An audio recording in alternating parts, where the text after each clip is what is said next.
Welcome to MECCAST, brought to you by the Mechanical Engineering Sectional Committee of the Institution of Engineers Sri Lanka. Welcome to the first episode of MECCAST. I'm Tulini Mudunkotua, the moderator for this session. As the first guest of the MECCAST, we have with us today the Chairman of Engineering Council Sri Lanka, Engineer Tilak De Silva.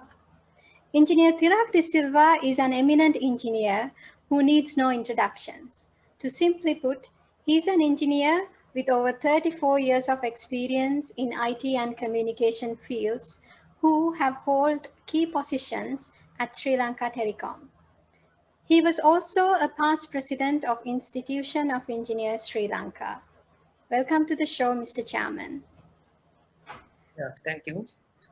Today, we'll be discussing with him about the Engineering Council Sri Lanka, ECSL, that was established in August 2018, and why it's important to engineers as well as general public.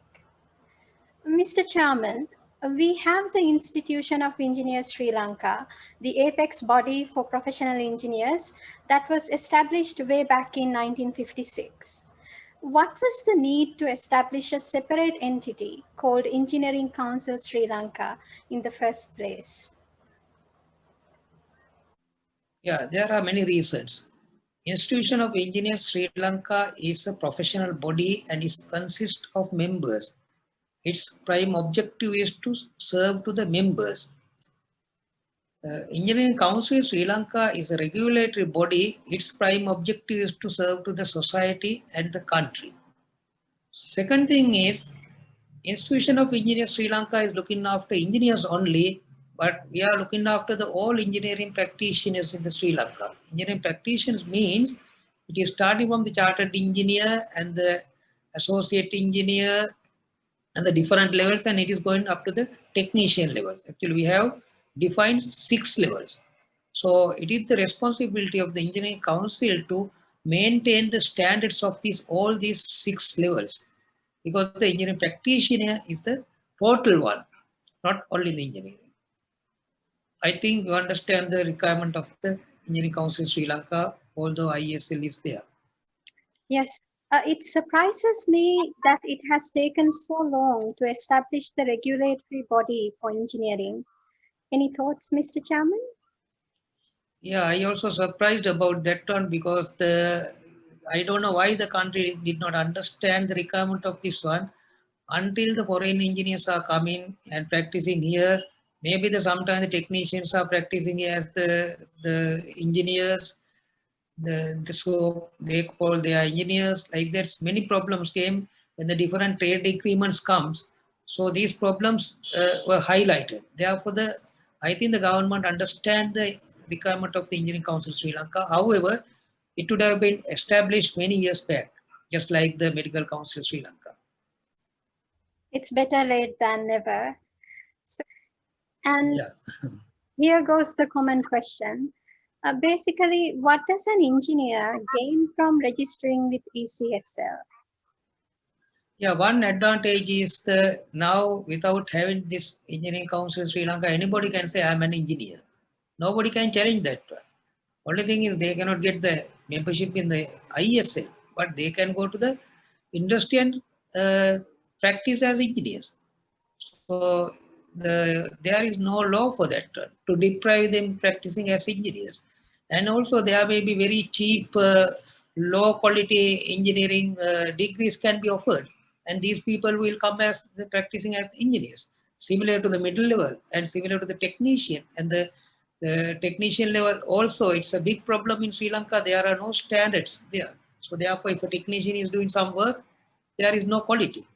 So therefore, by registering in the Engineering Council in Sri Lanka, the society knows, the country knows this person is a recognized person, this is a qualified person. We can give a job to this person without any problem. So similar to the technician and other levels also. So therefore, if you are a good chartered engineer, if you have a company, you may get very good business from this one also. Commercially also, it's advantage to you. Main thing is that it will filter the people who are qualified and who have the competencies to work as engineers, especially as engineers. How about non-practicing engineers? Do they need to register with ECSL as well? Not necessary. This is for the engineering practitioners practicing in Sri Lanka. I see. So if I may ask the question in the view of general public, what benefits general public would expect through the establishment of ECSL? I explained earlier what are the benefits of the engineers. In the other way around, the society will get the benefit by identify who are the qualified and the competent people they can give to their job.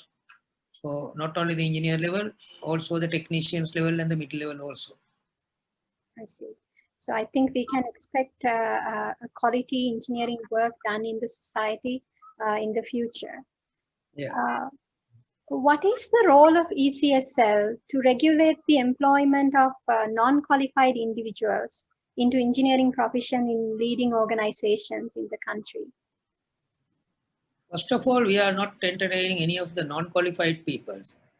And also it is not the duty of the engineering council to check what is the scheme of recruitment and promotions of any company or any institutions. What we are doing is we are defining the competencies, roles, responsibilities of the different levels. And in near future, we will publish that one, we will gazette it. Then the industry can select for this particular job who is the most suitable person. Then there is no problem whether it's the engineer or the technician or the technologist or whoever they're doing, because we define what are the competencies of each these levels. So depending on the job, they can select who is the correct person suitable person to this job. So is ECSL going to sue offenders? It's a little bit tough thing you are telling. Not sue actually. We have the code of conduct.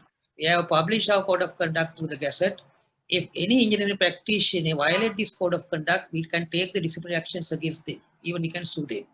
Even we can cancel their registration, then they cannot the practice as the engineering practitioner. I see. Now, we have also seen that the technology stream is introduced in advanced level exams, and many students take up this, considering this to be an easy route to become an engineer. These graduates are going to enter the industry from 2021. Where do they fit in Engineering Council registration? Yeah, we are actually discussing this one with the ISL, double ISL, and the public service engineers. We are actually we want to discuss all these people and get their input and also the UGC, and then we have to think about where they have to fit in the industry.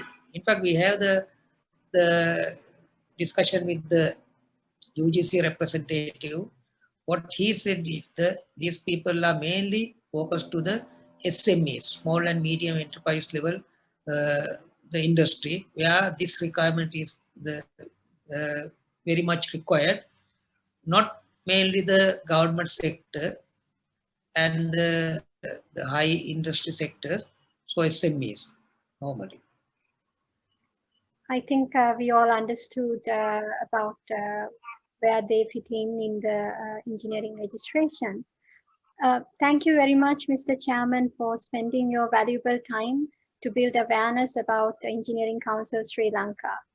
We will be back with another episode of MECCAST. Thank you very much. Okay, thank you very much for inviting me. So wish you all the best for your other future programs like this. Also, I think this will be very useful for everybody. And thank you very much for inviting the first episode. Okay. Our pleasure.